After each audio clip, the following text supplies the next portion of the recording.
Hi everybody, welcome to the Jess plus Scott plus you show tonight. And every week I try and come up with something that may be related or actually is not even related to what we're talking about. Tonight it actually is related. Check out my book, The Big Move, right? One of my heroes, Seth Godin. I found a quote that I thought articulated and might set the tone for our conversation this evening. So it's in a post called "Some Things Just Don't Translate." The product is what the customer thinks it is, and what I think has little to do with that. I can only learn from the customer what they expect. Studying and listening to people's reactions to the product, to how it's packaged and priced, makes the difference. And with that, let's go to our show open, Scott. Okay. We will, and as always, it's going to be high drama. I was getting things ready on one computer. Let's see if this will work. Let's go.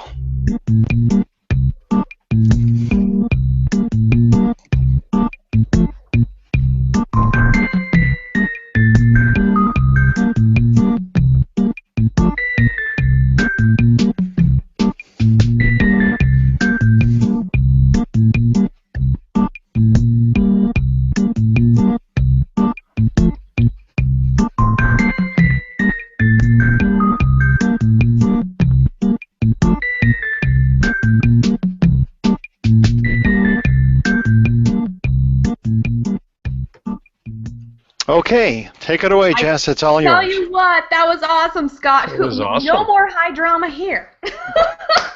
Very polished. So we wanted to talk about customer profiles, personas, character customers, whatever you might call them in your business, and whatever you might do to avoid them. We're going to bring that front and center because of all of the potential, and maybe we can demystify it a little bit and really provide some insight. That's why I wanted to talk about this. I also wrote some other notes down because I happen to be in this writing mode, but while I read them, Scott, what do you think that this topic is going to bring to our audience tonight? Well, I'm of the opinion that this could be life-changing for anyone who really wants to try and get it in terms of social media, because personas are the secret sauce, or it is a mechanism that really can link a small business or an entrepreneur, big business as well, to their audience. And it kind of forces you to be honest with yourself, I think, because you identify who your customer is. And if you can't describe who your customer is in a persona, then you know you got some backroom stuff to do before you can go out and be live on social media. And you know, by the way, Scott, one thing I'll add to that is not only do we need to know our customers, we kind of need to know what we sell so we know what customers we're talking to. And that's actually another piece, I think, of the puzzle. And so we are so excited to have with us to discuss this whole big topic and bring it down into something useful. Dr. Russell Faust, good evening, good morning, wherever you happen to be watching from. How are you, Russ? I am well, Jess. So great to be here. Will you please tell us a little bit about your background so that we have a sense of what you're bringing to the table, for our viewers have a sense of what you're bringing to the table in terms of why you are joining us to talk about personas tonight? I will try, and I'll try to be succinct, but that's not my strong suit. So you just chop me off whenever I start to ramble incoherently. Okay. I am an MD PhD. I'm a physician scientist and trained as a specialty pediatric surgeon. So ear, nose, and throat, otolaryngology, head and neck surgery. But what brings me here is that I've always been an advocate of technology to optimize patient care. I've always been a tech geek. To give you a sense, my minor in college was artificial intelligence back before that was a common household term. I started programming on an IBM 360-65, much larger than this room, and now my phone in my pocket is more powerful. It's been an amazing, 30 or 40 years. But because of my geekness, and because I'm a physician scientist, I really look for ways to apply technology in optimizing care of my patients. And what happened is that, and this is how I kind of came upon personas. What happened is that I became very, very frustrated with new patients coming into my clinic and having that huge stack of printouts that they printed off the internet. Okay, and you know, it's great, right? You want your patients to be involved and empowered, and you want to support that kind of activity. On the other hand, especially in healthcare, most of that information out there, more than half certainly, is garbage. It's there to drive traffic for, you know, pay per click. It's there to drive traffic to sell products. It's not there to educate patients, and it's not there to provide a resource of accurate healthcare information. So it was incredibly frustrating. And because I believe that part of our obligation to our patient community, that is our physicians and hospitals and nurses, we have an obligation to provide that resource for our patient community. So I thought, I should just stop complaining about this and provide that accurate healthcare information myself. And so I started a simple medical education blog site. Because I'm a pediatric ear, nose, and throat doctor, and my patients call me their booger doctor and then laugh hysterically, of course, my site was boogerdoctor.com. I love it. And you know, it's a silly little site, right? It's a silly name, but I really expected it to be useful primarily for my own patients. But oddly, what happened over time, say over the first 12 months, there were 5,000 uniques per month coming in and, you know, checking out the site. Now I'm at 3.5 years. There have been well over 400,000 views. There are routinely 20,000, you know, unique visits a month. And a couple years ago, I began looking for ways to provide more useful information to that community. And one of the things I had read about was personas. And it's still to this day an incredibly frustrating area. I mean, I hope we get into all these features of developing personas and how to research them and how to get an accurate persona and how to test them and iterate through the process. But it made a huge difference in my readership. That is, within a few months of going and finding and developing a single persona, and writing specifically for that individual, I nearly doubled readership on my blog. And so depending on what your goals are in your small business, mine were simply, you know, connecting with my readership, you know, more intimately or more, you know, more personally. But I think depending on what your goals are, I think personas can have profound value. Yeah. Okay, so let's jump in from that. So we put some links to get acquainted with what a persona is. Can you describe that for us, just so we have a basis? Like when I hear persona, I'm like, well, is it a piece of paper that looks like this and maybe I slap a picture on there? Or, you know, is there a little bit more science behind, I say science, a little bit more thought and process behind it that as we're having this discussion, our viewers can keep in mind?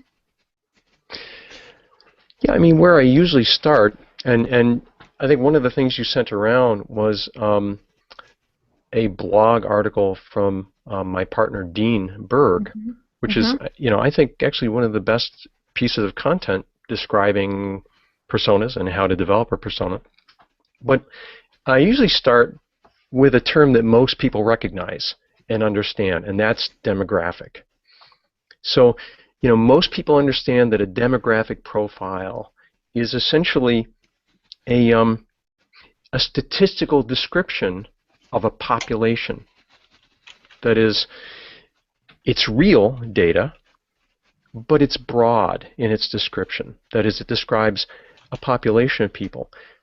In contrast, a persona is fictitious, it's not real, but it's very descriptive, very detailed, and often is a compilation of your ideal customers. So for a business to go and think about personas, one of the things to do is to go out and look at your top 5 ideal customers and find those features that they're looking for in your content or in your product, and compile those customers into a single person, a fictitious person, a single fictitious person. So, looking at Dean's article, you identify the community, and I think Scott has those up. Yep. So you identify your community profiles. You can do that based on your demographic of your customers. Look at your ideal customers. Sure, you may have some customers who are 87 years old, and you may have some that are 18 years old, but the chances are, for example, my blog, I was speaking primarily to a unique individual. I will tell you kind of how we do it for Anicca Media, for example, but I'll also tell you how I did it for my blog. So which should I do first? Well, I think I would be interested in, I think you've got a good base for us, and we looked at the 5 steps there. So let's kind of just dive into the whole, let's dive into the whole thing. So when we are thinking about our customer, and we need to know some very specific things about them. What did you find when you were building your first persona that really made it, took it beyond the demographics and actually gave you something to tangibly connect with? Well, kind of the secret sauce there is being a small business of one, as the author of my blog, I didn't really have access to market analysis. There were very limited ways for me to get to know my optimal reader. And ways you can do that are, you can use surveys, certainly, but depending on how you ask those questions, you won't necessarily get honest answers. And having honest insight into true behavior versus what people say their preferences are or say their behavior is aren't necessarily in agreement. But one of the things I did, and I think everybody has access to this if they have a website and they allow comments. One of the things I did is I went back over 1.5 years of comments and recognized 2 things. I recognized that I had a handful of loyal readers who would actually take the time and leave comments, take the time and ask questions, would be fully engaged, that is, would interact with each other. Not necessarily directed at me, but they would jump in and answer each other's questions. And I went back and began to analyze those in more detail to see, to really get at what their goals were. Because that's what you want to know about your customers. You want to know what their challenges are in achieving their goals. What is it they're trying to do? What are they frustrated by? What are they challenged by? And how can you fill that gap? What is the market need? How do you fill that gap with whatever your product is, whatever your site is, whatever your content is? Now, at Anicca Media, Dean and I are huge advocates of content marketing. So when we assess a persona and we write content for a persona, it's about providing content. We don't really have a physical product that we sell. So I went back and I was able to come up with a fairly good persona. As it turns out, one of those moms, so the persona for my blog site was mothers of children who have severe respiratory illness, severe asthma, severe recurrent sinusitis, and what have you. To be more detailed, a detailed persona was that this mother was highly educated, at least a bachelor's degree, often a master's degree, had begun a fairly high-level career in something. For example, the persona I wrote for had developed a career in research. Is that Stephanie that you're referring to from the workbook? It's not. It's actually Geraldine. Okay.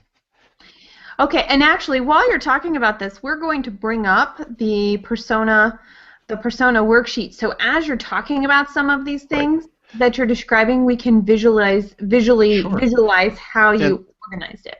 And in fact, when you're done with your current persona, if you'd like to, we can work on the persona that you worked up for Stephanie, which I believe is a fictitious person, and do that step by step in terms of the 8 or 10 different components of your worksheet. So let us know when you're ready for that. Sure. Where was I? Oh, I'm sorry. Took you off the No, it's okay. track. It's easy to do. I've got a little tiny brain. They were research jobs, mothers. Yeah, and they had left those research careers to care for severely ill children. Mm-hmm. And as I began to work through developing this fictitious single persona, I developed a little bit stronger relationship with a few of those moms. And in fact, 1 or 2 of them guest blog on my site now. That's great. But as soon as I began to write for Geraldine, specifically a mom of a child who had severe eczema and severe asthma and recurrent sinusitis, as soon as I began to write for this person, specifically for this persona, it nearly doubled my readership. Because clearly I connected with that group of people.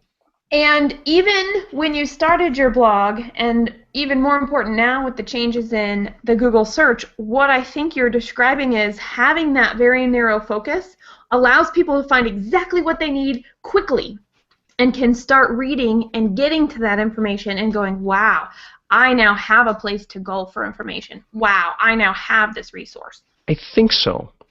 I haven't gone back and done kind of a keyword analysis to support that. That is, my sense is that prior to writing for a specific persona, I was still providing similar content. I was writing about asthma and writing about these same topics, but I was writing for basically a broad audience, basically for everybody. And I don't think you connect with anybody when you do that. You know, writing for one specific person, I suddenly connected with 10,000 people a month. And they were able to find you, right? They were able to find you because of how you wrote, because how you wrote connected to what they were searching for or looking for. So did you have more passion behind your writing when you were actually writing for a particular person? Did you think that there is maybe some juice behind it that you didn't have before? Yeah, I think the juice is I think you're right, Scott. I think that's very insightful. I think the juice is that you have in mind, if you're developing a persona of great value, you're actually adding an image to the worksheet, okay? You're adding a name. It doesn't make sense to have, some nebulous, faceless description. That has value, but I think when I sat down and I was writing an article specifically for Geraldine with, this age, with this background, I think you have a much greater connection. I know that's artificial, But I think it's human nature that if you sit down and speak to a specific person, you connect better than if you're speaking to a crowd. Well, a case in point. I have a radio background, and they said when you're in the radio studio, you might have a large audience of everyone in town who's listening to you, but they're all listening to you one at a time because there's yourself, there's a speaker on the radio, and then there's the listener. So imagine in your mind when you're a radio disc jockey that you're talking to one person rather than saying, "Hi, all you out there in radio land." Well, all of a sudden that is so dispersed that people don't feel that you're talking to them. But if you're looking them in the eye, if it's TV and making contact, then that makes all the difference in the world. That's what you did with your blog, and that was the key. Things turned around for you at that moment, right? Yes, and I find that whenever I deviate from that, whenever I deviate from writing for a single specific person, and I begin to generalize, it loses so much impact. I have to go back and rewrite those pieces because they're not really communicating. It's Yeah, okay, so now I have a sense for you, especially since you have you've been doing this for a long time and you're focused on content.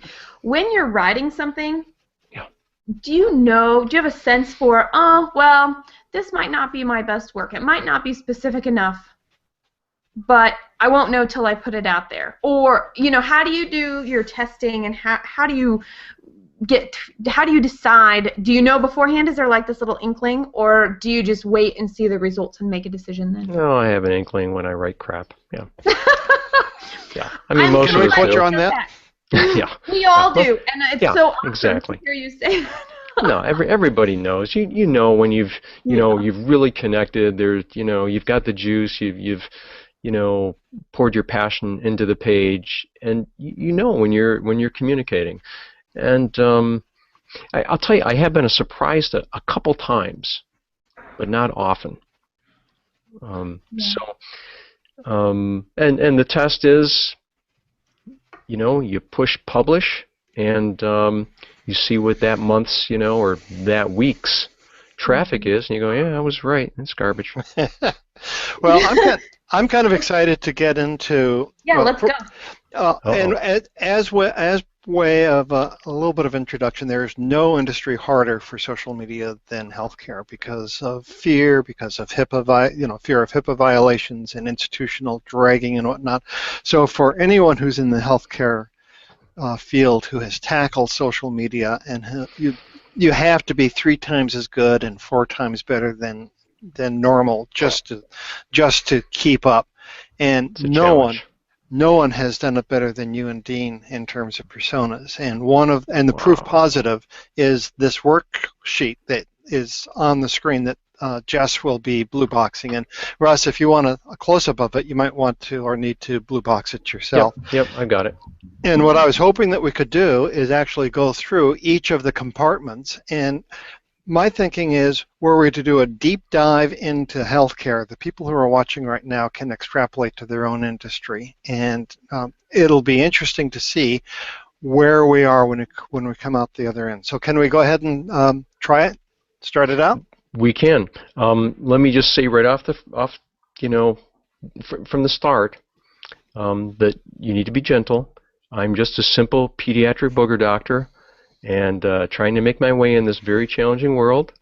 And I honestly, It was unfair. I set the bar so high that you feel. Yeah, exactly. I appreciate that, but frankly, I have no money to loan you, Scott. I don't know now you tell me. Okay, yeah. Jess, let's go on. Let's go on to the next one. That's what I thought. Okay, we're out of here. Sorry. Anyway, well, thankfully, and a lot of credit goes to Dean Berg, and I think it was one of the first Hangouts on there that I ever was on was with you and Dean. Yep. Was it with Kathy Brown? I can't remember. Patricia Redsicker. Okay, thank you. That was, and it was, in the early days, 6 months ago. So, I think that this will speak for itself in terms of the worksheets. So I was thinking if you could just start, and maybe I'll get you started by take it away, Scott. With the photograph. Could you talk a little bit about what the photograph? And I'm going to have to change the mode here. Come to think of it, so bear with me, please. This is a little bit okay. So in this worksheet, you actually have a photograph. What's that all about? You know, as I was saying, for my blog, I found it much more personal, much easier to relate to the persona if I had an image. It makes it easy to remember who your persona is. If you have more than one, it makes it extremely easy. But even if you just have one, it makes them human. You really need to humanize your persona. Because again, you want this to be as real as possible. Yes, it's a fictitious character, but you want this person to be real. And to build that out, it helps to add an image. So, it also summarizes so much of the information. That is, there's gender, ethnicity, age. You can get a sense of who your persona is just on an image. If a picture is worth 1,000 words, there's 1,000 words on screen right now. Right. And then there's demographics. So you give them a name and ethnicity and education, occupation, income, neighborhood, those sorts of things. So let's just see how that works. You gave this person the name Stephanie, right? Right. Family status, married with 2 kids, Caucasian, Bachelor of Arts, homemaker, 20K household. So there's some real specificity here. You're not just saying anyone. Neighborhood. Okay. Right. I mean, again, you want your persona to be as detailed as possible, because the content that you'll provide will be dictated by many of those details. And where we're headed with this is not only the kind of content that you're going to provide, or perhaps the kind of product that you're going to provide, but how you're going to deliver that content in our case. That is, we need to consider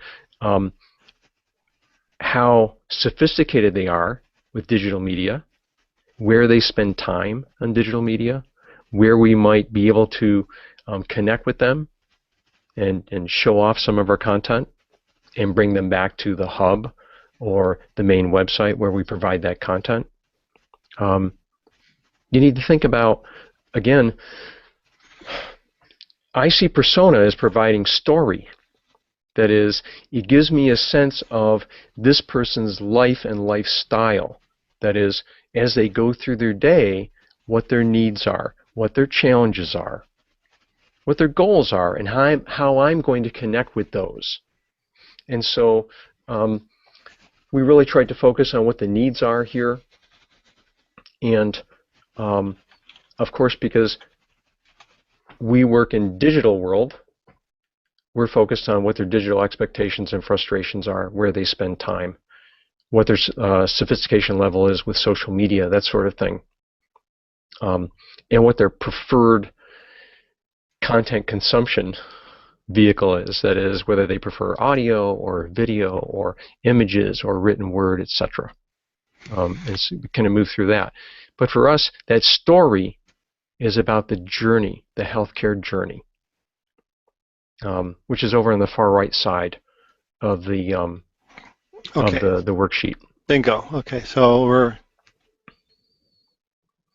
So, well, the healthcare journey. So that journey, is that the story of my company? So I'm thinking about if I'm a small business and I'm trying to adapt that particular piece outside of healthcare, would that be kind of like the status of the industry, where you're trying to make a difference, what the purpose is, or is it something different than that? Something different than that. Okay. That is, specifically, it's your persona's journey. That is, it's Stephanie's journey toward achieving her goals. That is, for example, her healthcare journey is she's been searching a list for local primary care physicians. That is, she has women's cardiology issues, she's premenopause, she's pre-diabetes, she's interested in stress reduction. So these are her interests. Her journey is she's searched for several primary care physicians nearby using Google, She's narrowing the list down. She's kind of moved through that list. She's called practices at her main 3 choices. That's kind of the journey. And then when she shows up, she's got these specific questions. But the journey, for example, for someone with a product is how somebody goes through the process of finding a new coffee maker. Right. You know, that's their goal. Their frustration is their coffee maker's broken. They're not happy with the quality of coffee it makes, whatever it is. Right. And then how are they going to find a new coffee maker? Well, they're going to search Google. They're going to, go to, I don't know, Best Buy, et cetera. You look at that journey. All their friends. Yeah, exactly. Go on Facebook and, kind of survey friends for, what's cool for coffee for you, whatever it is. But that's the journey. And so each of our personas has a specific journey, whether it's for their own healthcare needs, a child's needs, a dependent parent's needs. But that journey really is how you can begin to fill the gap. Because you're going to identify frustrations along that journey. And so and so what you just said, you're including influencers and influences. So not only their perception of the world, but how the world impacts their view on right. So in terms of, and maybe it was because all the people that printed the stuff out on the internet and carried them into your office with you, would be one thing. Okay, I've got to. How do I overcome that? I've got this perspective, and I've got this outside force influencing this, and I may or may not like it. And so, can I change it, or is there a different opportunity there? I like that. Sure. And you also get very specific with this. For example, the exam room questions and the call center questions. At the end of the day, if you have this on a piece of paper, you actually can have a specific person, even though it's a fictitious person, someone specific in mind if you get down to that kind of specificity. How hard is it to come up with something that is authentic, that is also this granular? I think that gets to you've been doing this for a while, haven't you, Scott? I mean, that's a very insightful point that you're making. That is, although a persona is a fictitious character, they're not made up. That is, they're based on as much reality as you can possibly get your hands around. Okay? So, to get down to those specific questions, these are actually example questions. These are gleaned from, call center questions, phone calls received from patients' inquiries, and exam room questions. Okay, so as much detail as you can possibly weave into this adds to the value. You can't just make it up. You can't just sit in a room and brainstorm and create a fictitious character.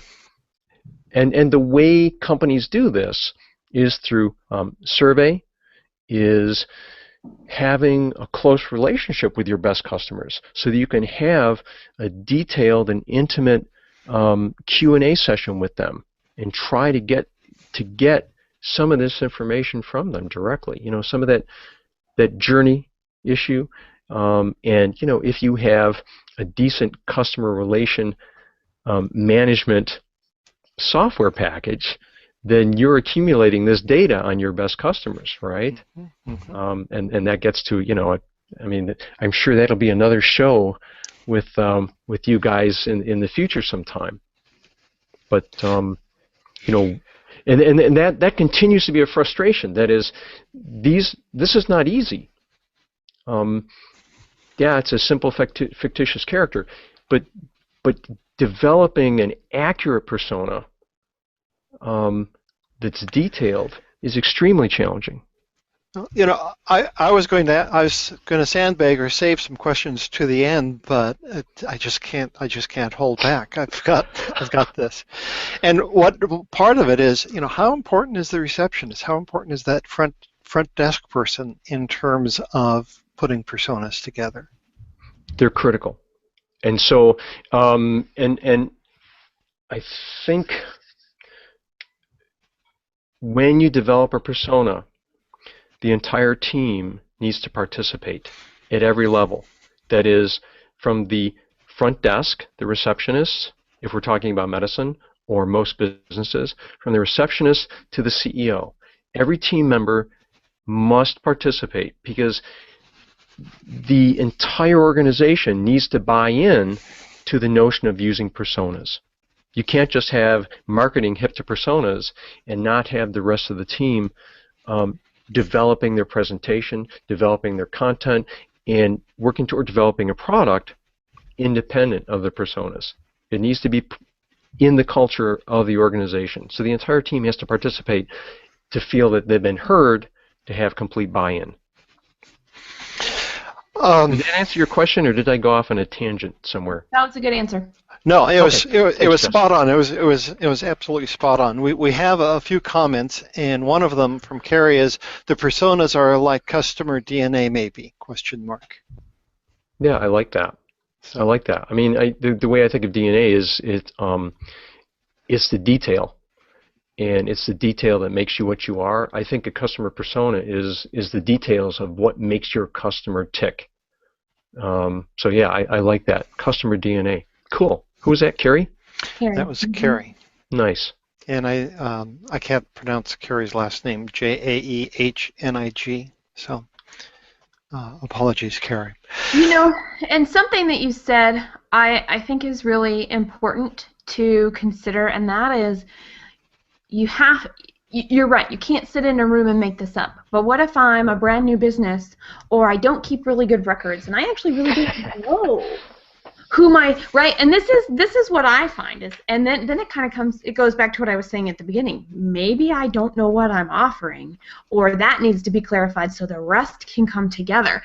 And every situation is a little bit different, but I do know, let's say I'm a brand new business. Do you have some insights for that when you're trying to get down to that really granular level, or do you leave that blank and go, we're going to do some testing and try a few things, and then we're going to be able to formulate that? Excuse me. I think that's a great question. I think you're better off roughing it out, providing a framework for a persona and moving ahead based on that, and then iterating, polishing, iterating, adding detail, iterating, and going through the cycle.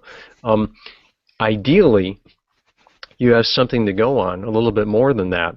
And you can build a persona, and ideally, that provides value, that informs your strategy, that informs your product development, that guides you. But if you don't have anything, I mean, I think that's the downfall of so many startups, right? Is they're building a product for themselves. Hey, they think this cool widget is the coolest thing going. Everybody's going to want one, and in fact, nobody does. It's not a real need in the marketplace. They're not filling a gap. So there's that disconnect. Or they're not communicating it correctly because they don't understand what the audience would be looking for, or maybe come across it. So I think there are a lot of insights that I love that you said it doesn't do what you can, and even if that's from your competitive analysis, you have some idea of what's trying to be done that could get a starting point for the polishing and the revision. So I have a question. Is a persona more like a painting or more like a snapshot?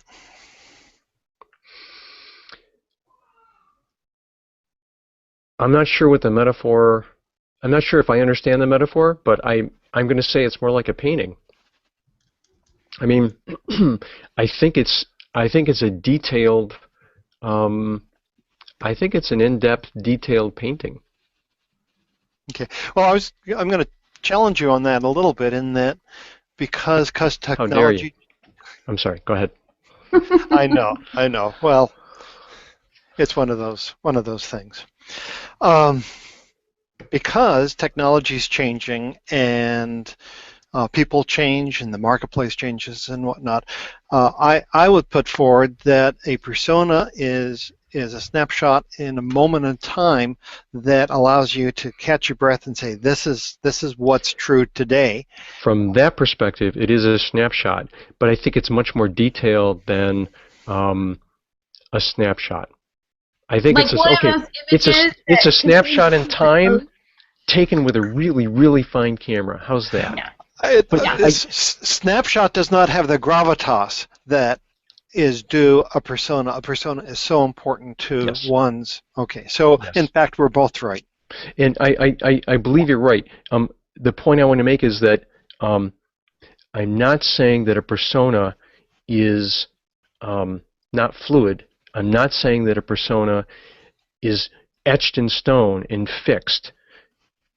It should grow. Your optimal customer is going to evolve. That's not going to remain static. So from that perspective, and in that sense, a persona is a snapshot. But it shouldn't be that static. It should be fluid. But it should be very detailed and rich.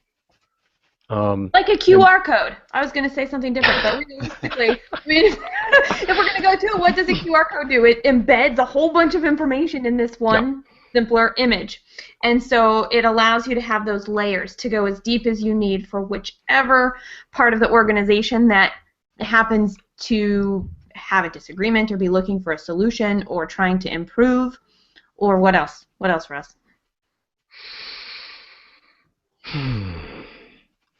I keep going back to, guiding strategy and guiding product development. Now, I think it's great for guiding strategy. I agree with you completely, and that's one of the things that comes across my radar all the time, is that how do you know where you're going to go and what goals you need to have, or even if your goals are any good, if you don't have a starting place. And most people go, well, my sales are my starting place, and I think that that's lacking. Yep. But I like the point you made earlier that if you're brand new and you don't have enough data to have a persona, that's not a reason not to start your startup. I mean, so you move ahead anyway. You do the best you can. But as soon as you can make connections and get better insight into your true customer and their behavior and their needs and goals and frustrations, then you can really begin to more accurately, more realistically fill the gap in the market. And that's actually something that social media can help with in almost instant real-time feedback. And that would be the fact that there's this opportunity to listen, to understand the comments coming in on a blog, or wherever a community might be, or the people that are looking for something and they haven't found their community yet. That's a great point. I think, in fact, of all digital media, the blog may be kind of the slowest of the vehicles. There are many other platforms that are much more rapid in terms of the iteration cycle, and the feedback is much more immediate. So I think social media really assists in this development, in this connection with your customers and what they're really looking for. So let's see. So let's think about I have a whole bunch of things. Where do I want to go? You know what I have found in creating personas, Russ? And Scott, I might have told you this story. I found out who I don't want to work with. I'm like, okay, so here's a need. This is their motivation. This is what they're looking for. Here are the types of questions they're going to have. And I'm going to be like, oh, I really don't do that. Or, oh, that's really not my best and highest use of the service that I'm trying to offer. Or it kind of deviates a little bit. And I actually can go, instead of inadvertently becoming a generalist. Right. That's funny that you say that, because Dean and I at Anicca Media have, over the past maybe 6 months, begun to, if not formally on paper, begun to develop a persona of the kind of undesirable kind. Oh. Mm-hmm. Yeah, it's funny that it's just funny that you bring that up. Well, and I actually have a client who we're going through this exercise, and she said she really wants to connect with them, and we made this persona, and I asked her, we were going through all of these questions, and in the end she goes, well, I think I'll put them in a parking lot because I can't help them today, but I don't want to forget about them because at least I know they exist, and maybe I can help them later. And I was like, good for you. So I'm going to coin the term, put them in a parking lot. I like that. You don't want to work put with them. them. Put them in a parking lot. Yeah, we've got a persona that we don't even want them in the parking lot. Sorry. They're just okay. That's actually a good strategy also, no, and it might be a competitive advantage. It's good to know what you do well and what you want to do more of, and so you can define that persona. Hey, okay, so I'm gonna blue box Scott. He's been putting up a few things, a few comments, because we are loving the conversation on the event page. Keep it up. No questions yet, just lots of great feedback. Oh, nice. Yeah. So a lot of interaction. Sherry talks about, seems like healthcare journey is kind of like personalized sales funnel for each customer. And Debbie chimes in. I think it's a good way to say it. Yeah. Yeah. And Debbie chimes in with, some of my best blog posts are actually modified versions of emails that I wrote to an individual, a non-fictitious person. Yes. What a great idea. Yeah, it is. It's a great thing to do.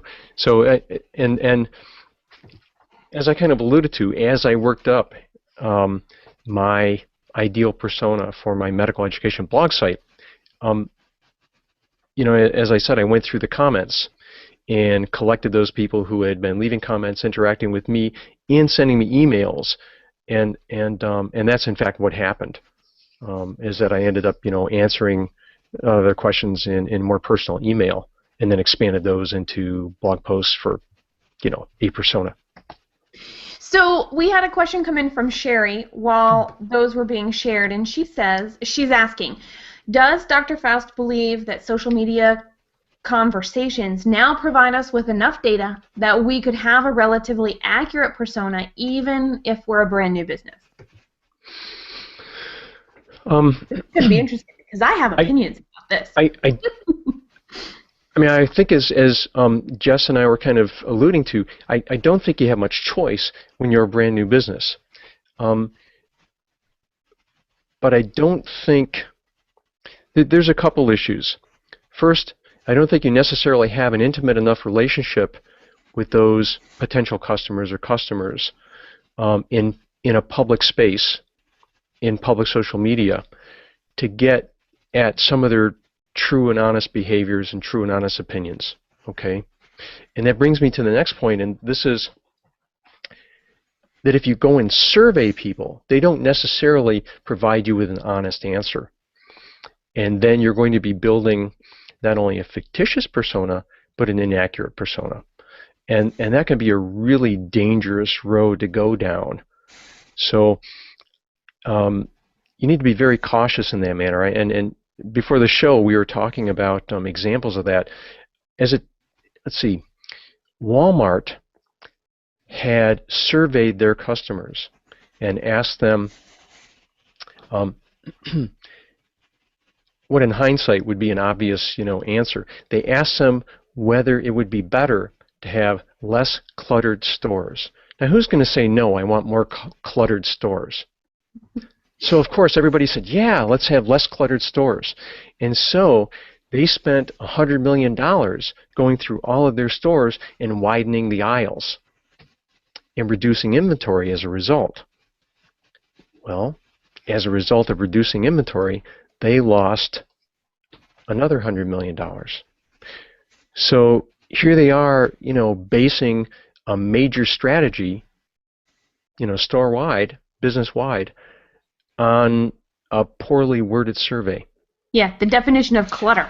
How ambiguous. And not only that, but you can't ask questions that don't get at people's their true experience. They weren't looking at the journey, and they weren't looking at the effect it was going to have on their business. They were asking, what they could have predicted would have been yes. It's like, do you want something to be more exciting or do you want it to be more boring? Well, of course you don't want it to be boring, so you don't ask that question. I mean, it was just a ridiculous question to ask. Yeah. Because they could have known what the answer was going to be. Well, so let's look at a different point of that. So whether I'm an established business and I have personas that I'm continuing to improve and evolve, or I'm a brand new business and I have no data, or I'm a business that's been around for a while and been lucky and I'm trying to refine, if I am using social media, while I don't necessarily have the ability to have those direct connections, what I do have the ability to do is watch for things that people say that would put them in a group that I might be able to provide information to, and then spend the time to figure out what else they're saying on social media. So was that a one-off weird thing where they were in an unusual mood and it's an anomaly to their overall behavior, or is it something that is actually truly in line? Now that takes time, but so does getting a survey. And so if I, depending on resources and availability, I do think there's a way, for lack of a better word, why not call it stalking, to stalk the information out there, because it's out there. It's just a matter of being thoughtful and purposeful, as you were talking about. Let's call it research. Oh, I like that. Yeah, it's a little less creepy. It is a little less creepy. But hey, when we're all nice people and they're putting it out on the internet anyway, why not? No, just kidding. Don't do that. But yeah, I mean, I think Twitter comes to mind. It's Twitter's great for doing that kind of research. But again, I don't know how accurate some of the comments are. That is, so this way, I don't know how accurate they are in reflecting people's true opinions or behavior. I don't know.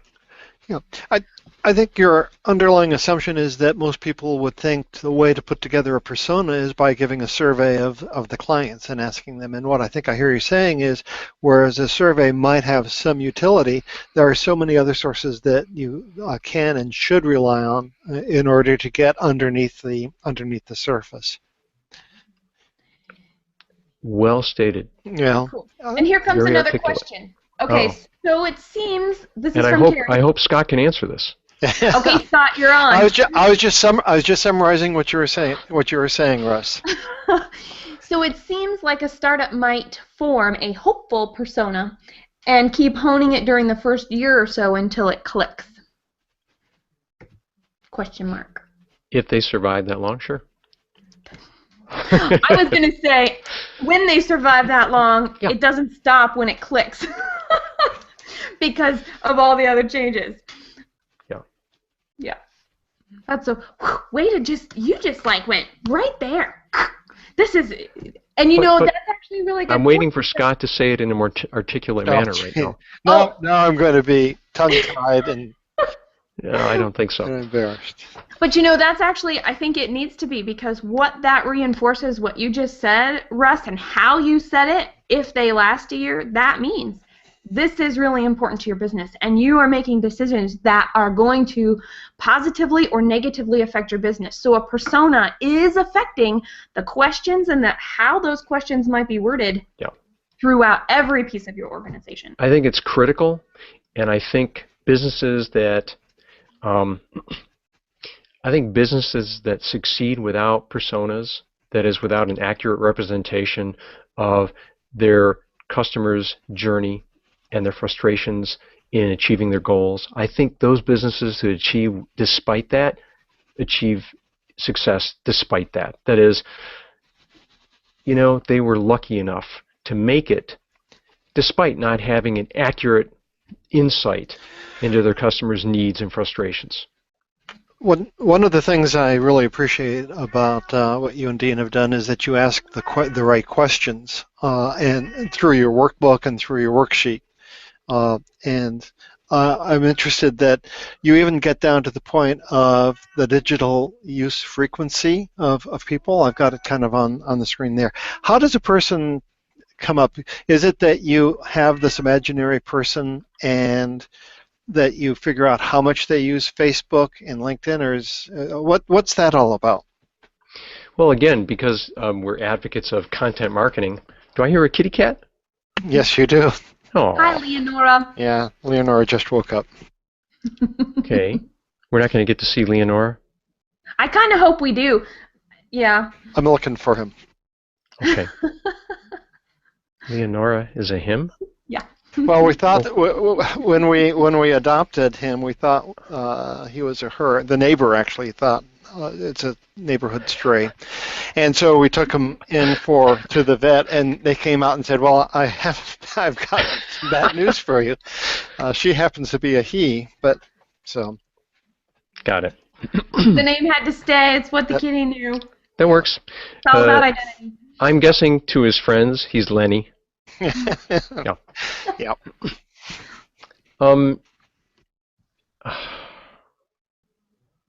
Where were we, Scott? We were talking about the use of Facebook and how that how we actually Oh, the build details. Yeah. Oh, cool. Hey, Lenny. Hey. There we go. And who said that? Who said that the Hangout? Who said that the internet wasn't run by cats? Yeah, that's right. But he's not doing anything really silly or stupid. So. No, I'm doing enough of that for the both of us. You're not going to go viral. I'm sorry. So Leonora, step up. That's right. Yeah. Well, we got the detail from detail knowledge of friends, family, neighbors, patients, and their level of social media sophistication. I mean, in fact, every one of our personas that we worked on, for that detail, we had someone in mind that fit the persona fairly well. So again, I mean, you should have that level of detail in your persona, but again, you can't just make it up. Yes, it's fictitious. That character is fictitious, but you can't just make up the details. You really need to have the insight from a person or people. So at the end of the day, you're meeting them on their own ground, but you have to know what ground they occupy. Yeah. So and we're all about content and content marketing. And since our clients are healthcare systems and hospitals and medical practices, they and we need to produce content that connects with these people. And when we're going to put that content out, we need to know where they live in the digital world. So, for example, Stephanie, you would never put anything out on Twitter for Stephanie because she's way off to the left. Right. But Google and Facebook would be fertile ground. And you did your homework ahead of time. So how long does it take to put a persona together, would you say? Oh, goodness. We probably worked on our personas. There were 4 of us working on these, and we would Wow. work on them, in an iteration. I think we worked on each one of our personas for about a month to kind of flesh them out. We started out, of course, with the the basic template, and then we would discuss individual patients that we knew, or hospital CEOs that we knew, or what have you, that had these personality quirks, and we would add details, based on our knowledge of their journey, of their frustrations, of their goals and desires. So I mean. So how many personas do you think a business need to actively reflect potential business or whatever the objective is? I wonder when we were going to get to that question. For my blog, I started out with 1 persona. I have 3 now. Mm-hmm. And I think most businesses have up to 3 or 4 or 5. But the fact is, if you have multiple personas, and that's perfectly reasonable, it's my opinion you still need a primary persona of those. That is, I think the chances are that that primary persona represents the majority of the people you're communicating with. There may be, let's say, a hospital is building out a new service line, and it's endocrinology. So they're primarily trying to connect with a diabetic population in their patient community. Well, diabetes includes children, adolescents, young adults, mature adults, seniors. So within that population, they're probably going to have 2 or 3 main personas to connect to. That is, the moms of pediatric and adolescent diabetics. That's going to be a big persona because that's going to cover a third of their population at least. So. And one of the things I like about your personas is even though there's a ton of detail, it's been through its iterations, you're able to keep it on one page and get to all of the details for anybody within the organization to pull the information that they need from that. And that, to me, just means it's really succinct and actually useful because nobody's going to read a whole lot or try and remember a whole lot. It's cool to hear you say 3 because I thought, I'm thinking, for an example, what I run across, I'm a game company. Well, everybody's my customer. I'm like, well, lump them into groups. Well, I'm going to have like 50 groups. I said, great, make 50 groups.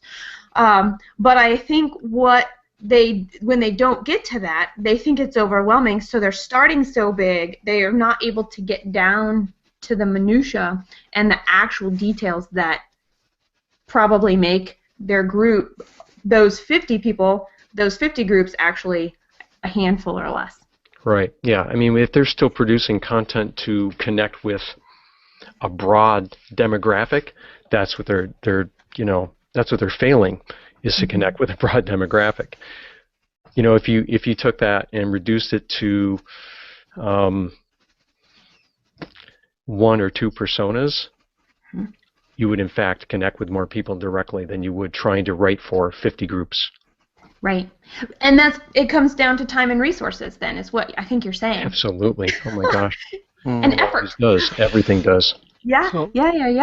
And that's actually another piece of it. So, okay, well, we've been talking a lot of shop, and to wrap up, you've worked with a lot of kids over the years. And we were talking before the show, and all 3 of us are parents. So, and I'm going to totally turn the tables, and I just want to know, what are your words of wisdom for the age group, which, by the way, your children are between my child and Scott's child's ages. So we've got this whole spectrum. So where you're at, what would be your words of wisdom in terms of maybe how, well, I don't know if there's a way to tie personas back to them, but I was going to try. Wow. No, what you've got is at least 2 people in the audience, Jess and me, and I won't even speak for Jess. You've got at least one person who will be all ears if you have any recommendations in terms of, parenthood or, not blowing it too badly. Oh my Dr. gosh. Booger. We're gonna go back to your observations as Dr. Booger. You're gonna leave this thinking that Scott guy I'm never gonna talk to him again. Oh, I've been thinking about that for quite a while now, Scott. Not talking to me? Yeah. I'm pretty new to this parenting thing, and all I got to say is I'm glad I waited as long as I did to become a parent. I would not have been, not that I'm a good parent now, but I know I would have been an atrocious parent in my 20s or 30s or 40s. So I'm delighted to be a parent. It's the coolest thing I've ever done. And I am the wrong guy to ask for words of wisdom on parenting. I think it's the hardest thing I've ever done. Yeah, but it's definitely the coolest. Oh, tell me about it. Yeah. Oh, yeah. So we're unanimous on that. It gets better all the time, too. I mean, that's the cool thing about it is it gets better all the time. It's just great. Yeah, I as we were talking, I'd like to have a good baker's dozen of them, and unfortunately I'm stuck with only 3, but it's still good fun. That's a good number. It is a good number. Yeah. Well, if people wanted to find out more about personas and have good next steps, what would you suggest for them? we have. Do you have our link?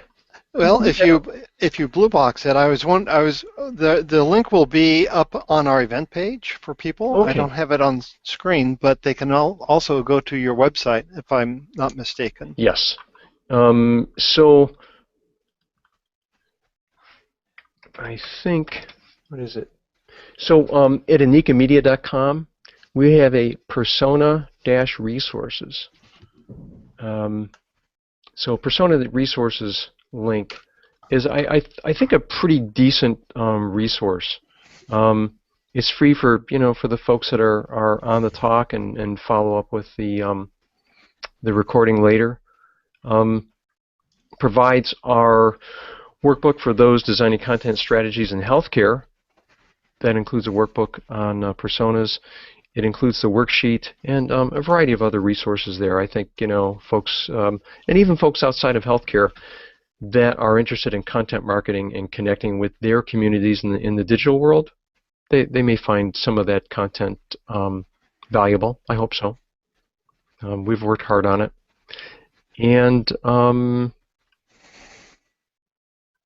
I'll say, what else to say. I think it's so cool to find somebody else who likes the idea of knowing who your customers are. Yeah. When making Oh my gosh! I mean, how could you possibly succeed not having a really deep insight into who your customers are and what their needs are? Well, and and I think maybe a better way to say it would be it's almost a working smarter approach, because I think a lot of people really, really just power through with determination to figure it out. When personas, I mean, if I'm going to spend time, and yes, it takes time, how much time is it saving me later versus trying to just be in the trenches all the time? Yes, as opposed to having to pivot later or having to scrap a product and reinvent it because you were just developing it for yourself and your team and you didn't get what the market needed. I mean, certainly we see that enough with startups. Exactly. Yeah, it's amazing. That's awesome. Well, thank you so much, No, thank Russ, you for being with us. Hang tight. We're going to close our closing and go off air, and then we'll talk some more. So everybody, Good night. If you love the show, make sure and keep commenting. All of us will be watching the event page, and we will continue the conversation after our show is over to tomorrow and the next day and the next. All right, see you guys next week. Bye. Jess and Scott, thank you so much.